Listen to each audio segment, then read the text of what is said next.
ngasisu nauna miyoi ama sample loduna test tawbada COVID-19 positive oire. Nauna positive oiraba miyoi adu chahi 18 surba Kanglatombi dagi nupini. Hauzik phawbadi state asigi oina miyoi humpu positive oikhre amadi hauzik COVID-19 gi positive case yankhai humdoi active oiri amadi miyoi taretna layeng chatharaba matungda recover tawkhre.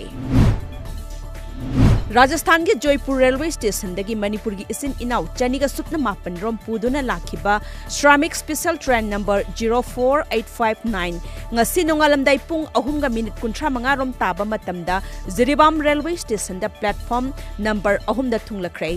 masiga tharaga Jiribam da thunglakhiba train masing punna train kunsukhrei Malem gi oina COVID-19 positive oibe miyoi lakh yankhai mapanga lising kuntra ga supna kuntra manga sukhrei amadi laina asna maram oiduna laikan nabangamdana laikhidaba miyoina lakh ahum lising humpu manga ga taramathoi sukhrei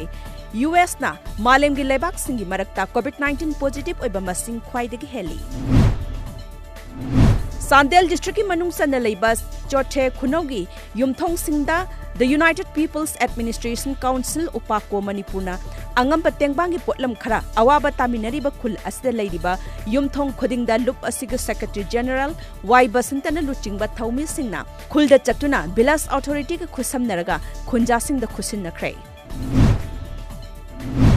The Rongmai Naga Youth Organization Manipur RNYOM Secretary Dizinlung Gangmai Longmai Lungrin Praise Mairilung Richard Kamai Amadi Rongmai Student Organization Manipur Rashom Nonegi Luchingba Singna National Health Mission Manipur gi mityang makhada None District ta leiriba Quarantine Center tarukta awareness speakrei